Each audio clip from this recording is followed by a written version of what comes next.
मुंबई के विरार पश्चिम में स्थित है ग्लोबल सिटी। यहीं पर पैराडाइज सोसाइटी के फ्लैट बने हुए हैं, जिनमें सैकड़ों लोग रहते हैं।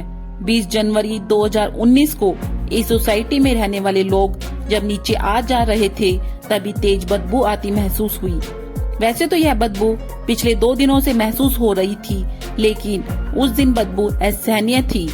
कई दिन से बदबू की वजह से लोग नाक बंद करके चले जाते थे। उन्हें यह पता नहीं लग रहा था कि आखिर बदबू आ कहां से रही है। पुलिस के गार्डों ने भी इधर उधर देखा कि कहीं कोई बिल्ली या कुत्ता तो नहीं मर गया, पर ऐसा कुछ नहीं मिला। 20 जनवरी को दोपहर 11 बजे के करीब सोसाइटी के लोग इकट्ठा हुए और यह पता लगाने में जुट गए कि आखिर बदबू आ कहां से रही है। थोड़ी देर की कोशिश के बाद उन्हें पता चल गया कि बदबू और कहीं से नहीं बल्कि सेप्टिक टैंक के चैम्बर से आ रही है। किसी फ्लैट के टॉयलेट का पाइप बंद है। यह पता लगाने और उसे खुलवाने के लिए सोसाइटी के लोगों ने 2 सफाई कर्मियों को बुलवाया। सफाई कर्मियों ने चेक करने के बाद पता लगा लिया कि सोसाइटी की सी विंग के फ्लैटों का जो पाइप सेप्टिक टैंक में आ रहा था वह बंद है। सी विंग में 7 फ्लैट थे, उन्हीं का पाइप नीचे से बंद हो गया था। पाइप बंद होना आम बात थी, जो आए दिन फ्लैटों में देखने को मिलती रहती है। सफाई कर्मियों ने जब वह पाइप खोलना शुरू किया, उसमें मांस के टुकड़े मिले। पाइप में मांस के टुकड़े फंसे हुए थे, जिसकी बदबू वहां फैल रही थी। सोसाइटी के लोगों को यह बात समझ नहीं आ रही थी, किसी ने मांस डस्टबिन में फेंकने के बजाय फ्लश में क्यों डाला। जब पाइप में मांस ज्यादा मात्रा में निकलने लगा तो सफाई कर्मियों के अलावा सोसाइटी के लोगों को भी आश्चर्य हुआ। शक होने पर सोसाइटी के एक पदाधिकारी ने पुलिस को फोन कर इसकी जानकारी दे दी। सूचना मिलने पर अरनाला थाने के इंस्पेक्टर सुनील माने पैराडाइज सोसाइटी पहुंच गए। पाइप में फंसा मांस देखकर उन्हें भी आश्चर्य हुआ। उसी दौरान उन्हें उस मांस में इंसान के हाथ की 3 उंगलियां दिखी। उंगलियां देखते ही उन्हें माजरा समझते देर नहीं लगी। वह समझ गए कि किसी ने कत्ल करके लाश के टुकड़े करके इस तरह ठिकाने लगाने की कोशिश की है। जल्दी ही यह बात पूरी सोसाइटी में फैल गई। मामला सनसनीखेज था, इसलिए इंस्पेक्टर माने ने फोन द्वारा इसकी सूचना पालघर के एसपी गौरव सी और अपने थाने के सीनियर इंस्पेक्टर घनश्याम को दे दी। पुलिस कंट्रोल रूम से यह सूचना पंचायत होने के बाद क्राइम ब्रांच की टीम भी मौके पर पहुंच गई। पुलिस ने मांस के समस्त टुकड़े अपने कब्जे में लिए। पुलिस की समझ में यह बात नहीं आ रही थी जिसकी हत्या की गई है वह इसी सोसाइटी का रहने वाला था या फिर कहीं बाहर का। जिस पाइप में मांस के टुकड़े फंसे मिले थे वह पाइप सी विंग के फ्लैटों का था। इससे यह बात साफ हो गई कि कत्ल इस विंग के ही किसी फ्लैट में किया गया है। सी विंग के 7 फ्लैट थे। पुलिस उन फ्लैटों को चारों ओर से घेर लिया ताकि कोई भी वहां से पुलिस की मर्जी के बिना कहीं ना जा सके। फोरेंसिक एक्सपर्ट की टीम भी बुला ली गई थी। पुलिस ने सी विंग के सभी फ्लैटों की तलाशी शुरू कर दी। तलाशी के लिए पुलिस फ्लैट नंबर 602 में पहुंची। वह फ्लैट बाहर से बंद था। लोगों ने बताया कि वैसे तो इस फ्लैट के मालिक पूनम टपारिया हैं, लेकिन कुछ दिनों पहले उन्होंने यह फ्लैट किशन शर्मा नाम के एक आदमी को किराए पर दे दिया था। वही इसमें रहता है।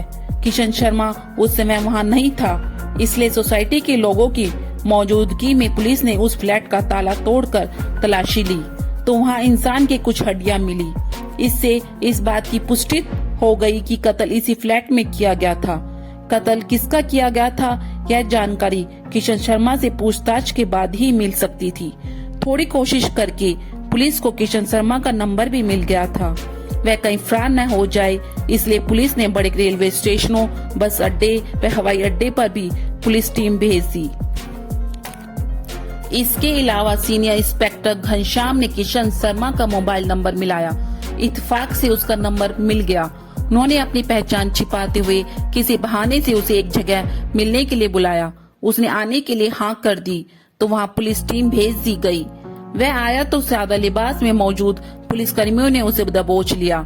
जब पुलिस ने 40 वर्षीय किशन शर्मा से सख्ती से 602 से मिली मानव हड्डियों और मांस के बारे में पूछताछ की तो उसने अपने 58 वर्षीय लंगोटिया यार गणेश विट्ठल की हत्या की बात स्वीकार कर ली।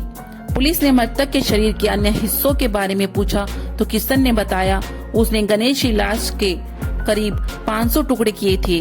कुछ टुकड़े टॉयलेट में फ्लश कर दिए थे और कुछ टुकड़े ट्रेन के सफर के दौरान फेंक दिए थे। किशन के अनुसार उसने सिर तथा हड्डियां भादर की खाड़ी में फेंकी थी। गणेश विट्ठल किशन शर्मा का घनिष्ठ दोस्त था, तो आखिर ऐसा क्या हुआ कि दोनों के बीच दुश्मनी हो गई। दुश्मनी भी ऐसी कि किशन शर्मा ने उसकी हत्या कर लाश का कीमा बना डाला। इस बारे में पुलिस ने किशन शर्मा से पूछताछ की तो इस हत्याकांड की दिल दहला देने वाली कहानी सामने आई।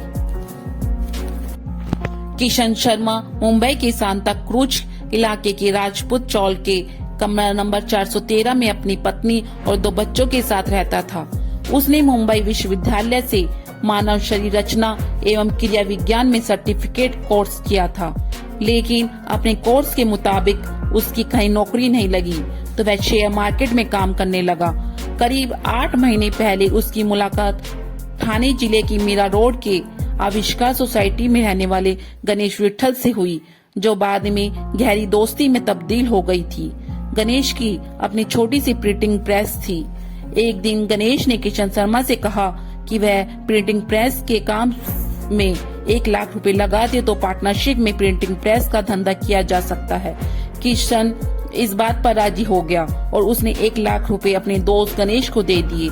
इसके बाद दोनों दोस्त मिलकर धंधा करने लगे। किशन मार्केट का काम देखता था।